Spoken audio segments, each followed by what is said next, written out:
ఇదే బీగా C12 IMAX క్వాలిటీలో ఇది నిజంగానే ఐమాక్స్. నడిపితే వస్తుంది ఎప్పటికీ తగ్గని ఎగ్జైట్మెంట్ క్లైమాక్స్. బ్యాటరీలో రిమూవబుల్ మ్యాజిక్, రేంజ్ చెప్పుద్ది రియలిస్టిక్ లాజిక్. లుక్ చూస్తే క్లాస్, పర్ఫార్మెన్స్ లో మాస్. క్రూయిజ్ కంట్రీలతో రిలాక్స్డ్ రైడ్, ఫ్యామిలీ సీట్ తో పెద్ద సైజు. 100 కిలోమీటర్ల రేంజ్, పర్ఫెక్ట్ సాలిడ్. అలానే మోడర్న్ రైడ్ కి పర్ఫెక్ట్ క్యాండిడేట్. ఇదే బీగా C12 ఐమాక్స్ 3.0 ఎలక్ట్రిక్ స్కూటర్ అండి. ఈ వీడియోలో మనం 3.0 ఎలక్ట్రిక్ స్కూటర్ సంబంధించిన కంప్లీట్ రివ్యూ అయితే చేస్తాం. ఆల్రెడీ ఈ ఎలక్ట్రిక్ స్కూటర్ సంబంధించిన రేంజ్ రివ్యూ వీడియోని ఆల్రెడీ అప్లోడ్ చేయడం జరిగింది. ఒకవేళ మీరు చూడకపోతే ఆ లింక్ అయితే డిస్క్రిప్షన్లో అందజేస్తాం. ఈ వీడియోలో బీగా C12 ఐమాక్స్ 3.0 వర్షన్ ఎలక్ట్రిక్ స్కూటర్ని మీరు తీసుకోవచ్చా లేదా అనే పాయింట్ ఆఫ్ వ్యూలో అయితే మాట్లాడడం జరుగుతుంది. So C12 IMAX 3.0 electric scooter design అంటే ఇది ఎలా కనిపిస్తుంది. C12 ప్రీవియస్ వేరియంట్ ఏదైతే ఉందో ఆ సిమిలర్ డిజైన్తోనే వస్తుంది. కాకపోతే కొత్త వేరియంట్స్లో ఏంటంటే మనకి డ్యూయల్ టోన్ కలర్స్ 2 ఆఫర్ చేస్తున్నారు. ఇతర కలర్ సింగిల్ కలర్స్ అయితే మొత్తం 6 కలర్ వేరియంట్స్ ఎలక్ట్రిక్ స్కూటర్ లభిస్తుంది అనమాట. ఫ్యామిలీ ఓరియంటెడ్ గా మనకి పెద్ద డిజైన్ తో ఎలక్ట్రిక్ స్కూటర్ అయితే లభిస్తుంది. ముందు వైపు చూసుకున్నట్లయితే ఫైబర్ ప్లాస్టిక్ మనకి మడ్ గార్డ్ లభిస్తుంది. అలానే టైర్ చూసుకున్నట్లయితే 12 ఇంచ్ ట్యూబ్లెస్ టైర్ అయితే వస్తుంది అనమాట. అలానే టెలిస్కోపిక్ సస్పెన్షన్ లభిస్తుంది. బ్రేకింగ్ పరంగా డ్రమ్ బ్రేకింగ్ సిస్టమ్ వస్తుంది. CBS సేఫ్టీతో అయితే ఎలక్ట్రిక్ స్కూటర్ అయితే లభిస్తుంది. అలానే ఇక్కడ చూసుకున్నట్లయితే మనకి టర్న్ లైట్ ఇండికేటర్స్ అయితే ఉందో LED లైట్స్ ఇస్తున్నారు. అలానే పైన చూసుకున్నట్లయితే మనకి రౌండ్ షేప్డ్ LED లైట్స్ అయితే ఆఫర్ చేస్తున్నారు అనమాట. అలానే నైట్ లైట్ విజిబిలిటీ లైటింగ్ ఎలా ఉందో కూడా మీరు స్క్రీన్ మీద అయితే చూడొచ్చండి. ఇక్కడ మనకి లెగ్ రూమ్ అయితే ఎంత వస్తుంది అనమాట. ఓకే, పర్లేదు, కంఫర్టబుల్ గానే కరెక్ట్ గా సరిపోయే లెగ్ రూమ్ అయితే లభిస్తుంది అనమాట. అలానే మన గ్రౌండ్ క్లియరెన్స్ చూసుకున్నట్లయితే 155 మిల్లీమీటర్ల గ్రౌండ్ క్లియరెన్స్ లభిస్తుంది. అండ్ స్పీడ్ బ్రేకర్ మీద కూడా చెక్ చేయడం జరిగింది. మన కింద ఏమీ టచ్ అవ్వకుండా కంఫర్టబుల్ గానైతే రైడ్ చేసుకోవచ్చు అనమాట. అలానే ఈ స్కూటర్ లో మనకు ఒక సీక్రెట్ ఛాంబర్ కూడా ఉందన్నమాట. మన ఇక్కడ ఫుట్ బోర్డ్ మ్యాట్ రిమూవ్ చేసిన తర్వాత కింద ఒక లాక్ చేసిన ఒక స్పేస్ అయితే ఉంటుంది. నేను మనం అన్లాక్ చేస్తే కనుక చిన్నపాటి స్పేస్ అయితే లభిస్తుంది అనమాట. మీకు వాల్యుబుల్ థింగ్స్ ఏమైనా ఉంటే ఇక్కడ మీరైతే స్టోర్ చేసుకోవచ్చు. అలానే మీరు దీన్ని లాక్ చేసేసుకోవచ్చు. ఇది మ్యాట్ వేసుకుంటే మనకి తెలియదు అనమాట, సీక్రెట్ గా ఉంటుంది. ఇది రేర్ సైడ్ చూసుకుంటే కూడా మన స్ట్రాంగ్ మడ్ గార్డ్స్ అనేవి రేర్ సైడ్ కూడా ఆఫర్ చేయడం జరిగింది అనమాట. బీగా సంబంధించిన బ్యాడ్జింగ్ అనేది లభిస్తుంది. టర్న్ లైట్ ఇండికేటర్స్ వెనక సైడ్ కూడా మనకి LED లైట్స్ అయితే ఇవ్వడం జరిగింది అనమాట. అలానే మనకి ఇక్కడ మోటార్ అయితే ఇక్కడ వస్తుంది అనమాట. వీళ్ళు యూజ్ చేస్తున్న మోటార్ చూసుకున్నట్లయితే PMSM మోటార్ యూజ్ చేస్తున్నారు. హబ్ మౌంటెడ్ PMSM మోటార్ అనమాట. Rated power 1.5 kilowatt, peak power 2.5 kilowatt అనమాట. టార్క్ చూసుకున్నట్లయితే peak torque 105 newton meters torque అయితే జనరేట్ చేస్తుందని చెప్తున్నారు. దీంట్లో మనకి టాప్ స్పీడ్ చూసుకున్నట్లయితే 60 కిలోమీటర్ వరకు టాప్ స్పీడ్ అనేది వెళ్తుంది. రేర్ సైడ్ టైర్ సైజ్ చూసుకున్నట్లయితే 10 అంగుళాల ట్యూబ్లెస్ టైర్ అయితే ఎలక్ట్రిక్ స్కూటర్ లభిస్తుంది. మనకి బ్రేకింగ్ చూసుకున్నట్లయితే డ్రమ్ బ్రేకింగ్ సిస్టమ్ మనకి వెనక కూడా లభిస్తుంది అనమాట. CBS బ్రేకింగ్ సిస్టమ్ అయితే లభిస్తుంది. అలానే మనకి లేడీస్ ఫుట్ రెస్ట్ అనేది మనకి డిఫాల్ట్ గా స్కూటర్ తో పాటు ఇచ్చేస్తారు అనమాట. యాక్సరీ కాదు, డైరెక్ట్ గా ఇన్బుల్ట్ గానే ఎలక్ట్రిక్ స్కూటర్ తో పాటు వస్తుంది. ఇక్కడ మనకి మడ్ ఏమైనా పడకుండా మనకి మడ్ గార్డ్ కూడా ఇస్తున్నారు, కొంచెం ప్రొటెక్షన్ ఎలిమెంట్ కింద. అలానే స్కూటర్ తో పాటు మనకి డైరెక్ట్ గా సెంటర్ స్టాండ్ ఇస్తున్నారు. అలానే సైడ్ స్టాండ్ కూడా వస్తుంది. సైడ్ స్టాండ్ తో పాటు మన సెన్సార్ కూడా ఉంటుంది. ఒకవేళ సైడ్ స్టాండ్ ఆన్ లో ఉంటే మన స్కూటర్ అయితే మూవ్ అవుతుంది అనమాట. Safety feature. అలానే మనకి ఫుట్ ప్యాక్స్ ఎలా ఉంటాయి అనమాట. అటు సైడ్ ఇటు సైడ్ కూడా మన ఫుట్ ప్యాక్స్ అనేవి ఎలా వస్తాయి. రబ్బర్ కుషన్ తో అయితే ఫుట్ ప్యాక్స్ అయితే ఆఫర్ చేస్తున్నారు. ఇక్కడ మనకి సీట్ లెంత్ చూసుకున్నట్లయితే 2.5 అడుగుల సీట్ లెంత్ అయితే ఇస్తున్నారు అనమాట. మంచి లార్జ్ సీట్ తోనే మనకి ఎలక్ట్రిక్ స్కూటర్ అయితే ఆఫర్ చేయడం జరుగుతుంది. మన సీట్ ని ఓపెన్ చేయాలంటే కనుక కీని యాంటీ క్లాక్ వైజ్ అయితే తిప్పాలన్నమాట. ఒకసారి క్లిక్ చేస్తే మనకి క్లిక్ సౌండ్ వస్తుంది. కీని యాంటీ క్లాక్ వైజ్ తిప్పితే. ఇక్కడ మనకి బూట్ స్పేస్ లో చూసుకున్నట్లయితే 27 లీటర్స్ బూట్ స్పేస్ లభిస్తుంది. చార్జర్ చూసుకున్నట్లయితే 10 amps చార్జర్ అయితే లభిస్తుంది అనమాట. మీరు ఈ స్కూటర్ ని చార్జ్ చేయడానికి సుమారుగా ఒక 5 to 6 hours టైం అయితే పడుతుంది అనమాట. ఇక్కడ చూసుకున్నట్లయితే మనకి డైరెక్ట్ గా స్కూటర్ నుంచి చార్జ్ చేసుకోవాలంటే చెకోరీ కనెక్టర్ అయితే లభిస్తుంది. సో మనకి చెకోరీ కనెక్టర్ అయితే ఇలా వస్తుంది అనమాట. దీన్ని ఇలా మనం క్లిక్ చేస్తే మనకి ఇది కనెక్ట్ అయిపోతుంది. సో దాని తర్వాత మీరు ఛార్జర్ బయట తీసుకుని సో 3-pin ప్లగ్ అయితే తీసుకుని మీరు సాకెట్లో పెట్టుకుంటే అయితే ఛార్జింగ్ చేసుకోవచ్చు. డైరెక్ట్గా ఇది సీట్ కూడా లాక్ అయిపోతుంది అనమాట.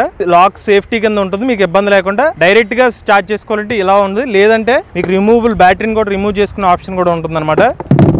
సో ఇక్కడ ఇది ఏదైతే ఉందో ఈ నట్స్ అన్ని కూడా మనం రిమూవ్ చేసేసుకుని ఇక్కడ చెకోరీ కనెక్టర్ ఉంటుంది కదా, దీన్ని కూడా మనం రిమూవ్ చేస్తే మన బ్యాటరీ ప్యాక్ని అయితే రిమూవ్ చేసేసుకోవచ్చు. అయితే నేను రిమూవబుల్ బ్యాటరీ ప్యాక్ని రికమెండ్ చేయనండి. అన్లెస్ అంటే మీకు ఖచ్చితంగా మీరు ఏదైనా అపార్ట్మెంట్లో ఉంటే తప్పిస్తే మీకు ఆప్షనల్ ఉన్నంత వరకు మాత్రం కింద చార్జ్ చేసుకోండి. బూట్ స్పేస్ మన కెపాసిటీ చూసుకున్నట్లయితే 27 లీటర్స్ బూట్ స్పేస్ అనేది ఆఫర్ చేస్తున్నారు. అలానే మనకి టైర్ ప్రైజెస్ చూసుకున్నట్లయితే సింగిల్ రైడర్ ఉంటే కనుక ఫ్రంట్ 28 PSI, రేర్ వచ్చి 30 PSI అనమాట. ఒకవేళ మీరు రైడర్ ప్రైస్ పిలియన్ తో రైడ్ చేస్తే కనుక ఫ్రంట్ టైర్ చూసుకున్నట్లయితే 30 PSI, రేర్ టైర్ చూసుకున్నట్లయితే 35 PSI. ఇక బ్యాటరీ ప్యాక్ కెపాసిటీ చూసుకున్నట్లయితే ఇందులో మనకి 2.7 kWh LFP బ్యాటరీ ప్యాక్ అయితే యూజ్ చేస్తున్నారు. ఈ ఎలక్ట్రిక్ స్కూటర్ లో మీరు కంపెనీ వాళ్ళు చెప్తున్న సర్టిఫైడ్ రేంజ్ చూసుకున్నట్లయితే 123 కిలోమీటర్ల సర్టిఫైడ్ రేంజ్ అయితే క్లెయిమ్ చేస్తున్నారు. మాకు రియల్ రేంజ్ టెస్ట్ చేస్తే ఎంత రేంజ్ వచ్చిందో మీకు వీడియో కంక్లూజన్ లో చెప్తాను. ఇక్కడ మనకి USB సాకెట్ ఇచ్చారనమాట. సో మన మొబైల్ ఫోన్ లాంటివి ఏమైనా ఛార్జ్ చేసుకోవచ్చు. అలానే మనకి స్టోరేజ్ స్పేస్ కూడా ఇచ్చారు. అలానే ఇక్కడ చూసుకున్నట్లయితే లగేజ్ హుక్ కూడా ఇచ్చారనమాట. లెఫ్ట్ కంట్రోల్ ప్యాడ్ సైడ్ చూసుకున్నట్లయితే మనకి లైట్ సంబంధించిన స్విచ్చెస్ అయితే ఇక్కడ ఇచ్చారు. అలాంటి టర్న్ లైట్ ఇండికేటర్ స్విచ్చెస్, ఇవి హార్న్ స్విచ్. అలానే మనకి రైట్ కంట్రోల్ ప్యాడ్లో కొన్ని బటన్స్ అయితే ఇచ్చారు. ఈ బటన్స్ యూస్ చేసి మనకి ఈ థీమ్స్ని అయితే మార్చుకోవచ్చు. క్రూజ్ కంట్రోల్ బటన్ ఇక్కడ అయితే ఉంది, థీమ్స్ బటన్ ఇది అనమాట. అలానే మనకి ఇది రివర్స్ మోడ్ బటన్ అనమాట. అలానే మోడ్స్ అనమాట. ఇది మనకి ఎకో మోడ్లో వెళ్ళాలా లేకపోతే స్పోర్ట్స్ మోడ్లో వెళ్ళాలనేది ఈ బటన్ ప్రెస్ చేస్తే మీకు మోడ్స్ అనేది మార్చుకోవచ్చు. ఇది పవర్ బటన్ అనమాట. స్కూటర్ వన్స్ స్టార్ట్ చేసినప్పుడు మనకి బ్రేక్ ప్రెస్ చేసి పవర్ బటన్ క్లిక్ చేస్తే కనుక సో మనకి డ్రైవ్ మోడ్లోకి వెళ్తుంది. అప్పుడు మన స్కూటర్ అనేది ముందుకు మూవ్ అవుతుంది. సో ఈ బటన్ క్లిక్ చేస్తే మనకి థీమ్స్ మారుతాయి అనమాట. మళ్ళీ క్లిక్ చేశాను, ఇంకొక థీమ్ ఇది. సో మొత్తం 2 థీమ్స్ అయితే మనకు కనిపిస్తున్నాయి. డార్క్ థీమ్ ఒకటి, లైట్ థీమ్ అనమాట. మనకి డిజిటల్ ఇన్స్ట్రుమెంట్ క్లస్టర్లో ఏమేమి డీటెయిల్స్ ఉన్నాయో ఒకసారి చూద్దామండి. పైన చూసుకున్నట్లయితే బ్యాటరీ పర్సెంటేజ్ చూపిస్తుంది, టైం చూపిస్తుంది. అలానే మనకి స్పీడోమీటర్ రీడింగ్ ఇక్కడ కనిపిస్తుంది, కింద odometer reading, distance to empty, అలానే ట్రిప్ మీటర్ రీడింగ్ అనేవి ఇక్కడ కనిపిస్తాయి అనమాట అన్ని. సో మీకు డిస్టెన్స్ టు ఎంటీ అంటే అర్థం ఏంటంటే మనకి రియల్ రేంజ్ ప్రిడిక్టర్ అనమాట. ఇది ఎకో మోడ్లో 31 కిలోమీటర్స్ చూపిస్తుంది 32% ఉన్నప్పుడు. అలానే నేను మోడ్ మారుస్తున్నాను, ఇప్పుడు స్పోర్ట్ మోడ్లోకి పెట్టాను. స్పోర్ట్స్ మోడ్లో 32%కి 29 కిలోమీటర్స్ రియల్ రేంజ్ చూపిస్తుంది. అలానే డాష్ బోర్డ్లో మనం ప్రొఫైల్ సెట్టింగ్స్ కానీ, యూటిలిటీస్ కానివ్వండి, display settings, ride statistics, about information అన్ని కూడా మీరు చెక్ చేసుకోవచ్చు. కీ హోల్డర్ ఇక్కడ ఉంటుంది అనమాట. ఇలా క్లిక్ చేస్తే మనకి స్కూటర్ అయితే ఆన్ అవుతుంది. సో బీగాస్ కంపెనీ వాళ్ళు ఇచ్చే కీస్ ఇలా ఉంటాయి అనమాట. బేసిక్ కీ, దీంతో రిమోట్ కీ లాంటిది ఏమీ ఆఫర్ చేయట్లేదు మీకు. సో నేనైతే ఎలక్ట్రిక్ స్కూటర్ మీద కంప్లీట్గా రేంజ్ టెస్ట్ చేసిన తర్వాత నాకున్న ఎక్స్పీరియన్స్ అయితే మీకు చెప్తున్నాను. ఫస్ట్ ఎలక్ట్రిక్ స్కూటర్లో నాకు నచ్చిన విషయం ఏంటంటే దీని యొక్క క్వాలిటీ అనమాట. సో బిల్డ్ క్వాలిటీ అయితే మనకి సాలిడ్గా లభిస్తుంది అనమాట. అలానే ఈ ఎలక్ట్రిక్ స్కూటర్ స్టెబిలిటీ కూడా మీకు నచ్చుతుందండి. సో మనకి ఇచ్చే మరీ ఎక్కువ స్పీడ్ 60 స్పీడ్ అయినప్పటికీ కూడా మనకి బండి ఊగిన ఫీల్ అయితే లభించదు అనమాట. సో స్టేబుల్గానే వెళ్తుంది. నెక్స్ట్ చూసినట్టయితే ఇందులో మనకి రియల్ రేంజ్ ప్రెడిక్టర్ మోస్ట్లీ కొంచెం యాక్యురేట్గానే కనిపిస్తూ ఉంటుంది అనమాట. మీరు దాన్ని నమ్మి సింగిల్స్ నేను చెప్పే సింగిల్ రైడర్తో ఎక్కువ మోడ్లో వెళ్ళినంత వరకు సో ఆ రేంజ్ ఇంచుమించుగా అటు ఇటుగా అయినా కూడా రియల్గానే ఆ రియల్ రేంజ్ ఫాలో అయ్యే అవకాశం అయితే ఉంటుంది. అది ఒక అడ్వాంటేజ్గా కనిపిస్తుంది. సో దాంతోపాటు ఇందులో మన క్రూజ్ కంట్రోల్ ఫీచర్ కూడా మీకు హెల్ప్ఫుల్గా ఉంటుంది. హైవే మీద వెళ్ళినప్పుడు ఒక పర్టికులర్ స్పీడ్ని మీరు లాక్ చేసుకుంటే కనుక క్రూజ్ మోడ్లో అయితే వెళ్ళిపోవచ్చు అనమాట. ఇంకోటి మనకి రోల్ ఓవర్ ప్రొటెక్షన్ కూడా ఇచ్చారు. పొరపాటున ఏదైనా స్కిడ్ అయిపోయి పడిపోయారు అనుకోండి, మనకు తెలియకుండా మన థ్రాటిల్ మన చేతిలో ఉన్నప్పుడు మనకి స్పీడ్ వెళ్ళిపోయే అవకాశం ఉంటుంది. బట్ ఈ స్కూటర్ ఒక సెన్సార్ డిటెక్ట్ చేసుకుని మనకి మోటార్ కట్ ఆఫ్ చేస్తుంది అనమాట. అదొక సేఫ్టీ ఫీచర్ అయితే కంపెనీ వాళ్ళు అయితే ఆఫర్ చేస్తున్నారు. రియల్ రేంజ్ సంబంధించిన డీటెయిల్ అంటే ఓడోమీటర్ నెంబర్స్ ఏదైతే ఉందో కొంచెం యాక్యురేట్గానే ఉంది. ఓవరాల్ ఒక 10 కిలోమీటర్స్ వెళ్తే ఒక 400 మీటర్స్ ఎక్స్ట్రా చూపిస్తుంది. సో మినిమల్ ఎర్రర్ అనే చెప్పుకోవచ్చు. అది ఒక అడ్వాంటేజ్గానే ఉందన్నమాట. కంఫర్ట్ లెవెల్స్ బండి నడుపుతున్న వరకు ముఖ్యంగా మనకి నార్మల్ హైట్ పీపుల్స్ కానివ్వండి, కొంచెం హైట్ ఉన్న వాళ్ళకి మాత్రం కంఫర్ట్గా కనిపిస్తుంది. మేజర్గా ఇందులో ఉన్న మేజర్ అడ్వాంటేజ్ సస్పెన్షన్ అని చెప్పుకోవచ్చు. ముందు వైపు టెలిస్కోపిక్ సస్పెన్షన్ కానివ్వండి, వెనుక వైపు హైడ్రాలిక్ సస్పెన్షన్ అనేవి మనకి ఫ్లాట్ రోడ్స్లో కానివ్వండి, మనకి ఏమన్నా స్పీడ్ బ్రేకర్లు వచ్చినా కూడా కంఫర్టబుల్గానే రైడ్ అయితే ఉంటుందన్నమాట. సో ఆ పరంగా సస్పెన్షన్ కూడా ట్యూనింగ్ గానే ఉంది. మనకి ఇండియన్ రోడ్స్కి తగ్గ సస్పెన్షన్ ఆఫర్ చేస్తున్నారు. నెక్స్ట్ మనకి ఇందులో ఉన్న రిమూవబుల్ బ్యాటరీ ప్యాక్ మరొక అడ్వాంటేజ్ అనమాట. సో మీరు ఎవరైనా అపార్ట్మెంట్లో ఉన్నప్పుడు మీరు కావాలంటే రిమూవ్ చేసుకుని బ్యాటరీ ప్యాక్ని అయితే ఛార్జ్ చేసుకోవచ్చు. ఇంకొకటి నాకు నచ్చిన విషయం ఏంటంటే సో నేను రెయిన్ టెస్ట్ చేసినప్పుడు సుమారుగా 70 కిలోమీటర్ రీచ్ అయిన తర్వాత కంటిన్యూస్గా రైడ్ చేసినప్పుడు అసలు బ్యాటరీ హీట్ అవుతుందా లేదని చెప్పి డిక్కీ ఓపెన్ చేసి బ్యాటరీ దగ్గర పట్టుకున్నాను అనమాట.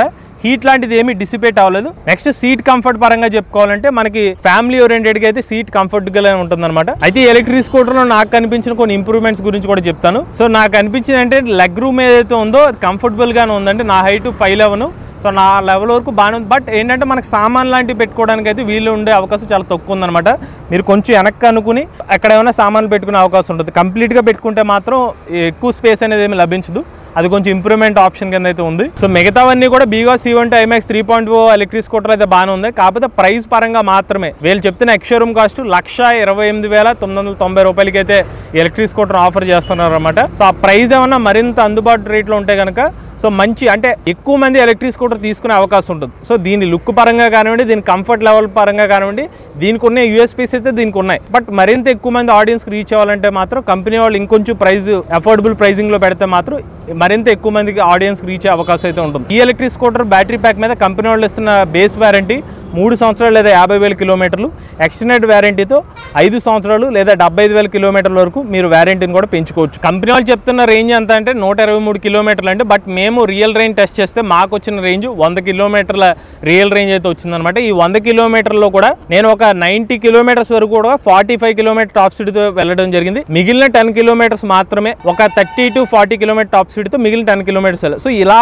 వెళ్తే నాకు వచ్చింది 100 కిలోమీటర్ రేంజ్. ఎవరైతే ఆడియన్స్ ఒక మినిమం లోకల్లో తిరుగుతాను 100 కిలోమీటర్ వరకు నాకు రేంజ్ కావాలి, రిమూవబుల్ బ్యాటరీ ప్యాక్ తో రావాలి, అలానే మనకి మరింత safety features LFP battery pack తో కావాలి, లార్జ్ ఫ్యామిలీ సీట్ ఓరియంటెడ్ కావాలనుకున్న వాళ్ళకి మాత్రం అడ్వాంటేజ్ గానే కనిపిస్తుంది. బట్ మీకు ఇందాక చెప్పినట్టుగా ప్రైస్ పాయింట్ ఆఫ్ వ్యూలో మాత్రమే కంపెనీ వాళ్ళు ఇంకా చెక్ చేస్తే మరింత మందికి రీచ్ అయ్యే అవకాశం అయితే ఉంటుంది. ఇది ఓవరాల్ గా బీగాస్ C12 IMAX 3.0 వర్షన్ సంబంధించిన రివ్యూ అనమాట. ఎవరైనా ఇంట్రెస్ట్ ఉండి బీగాస్ C12 IMAX 3.0 ఎలక్ట్రిక్ స్కూటర్ తీసుకుందాం అనుకునేది ఈ కాంటాక్ట్ డీటెయిల్స్ అనేవి స్క్రీన్ మీద అనే డిస్క్రిప్షన్ లో అందజేస్తాం. ఆ నెంబర్ కాంటాక్ట్ అవ్వండి. మీలో కూడా ఎవరైనా ఎలక్ట్రిక్ వెహికల్ ఉపయోగిస్తున్నట్లయితే మీ ఓనర్షిప్ ని మాతో షేర్ చేద్దాం అనుకుంటే స్క్రీన్ పై కనిపించే నెంబర్ వాట్సాప్ చేయండి, లేదంటే డిస్క్రిప్షన్ ఫామ్ ని ఫిల్ చేయండి. ఈ వీడియో కానీ మీరు ఇచ్చినట్లయితే ఈవీ కొరాడ్ ఛానల్ సబ్స్క్రైబ్ చేసుకోండి. లేటెస్ట్ అప్డేట్స్ కోసం ఈవీ కొరాడ్ లైవ్ ఛానల్, ఆటోమొబైల్ కోసం MVS ఆటో తెలుగు ఛానల్, ఏ కనుక కోసం ఏ తెలుగు ఛానల్ సబ్స్క్రైబ్ చేసుకోండి. Charge nature drive future.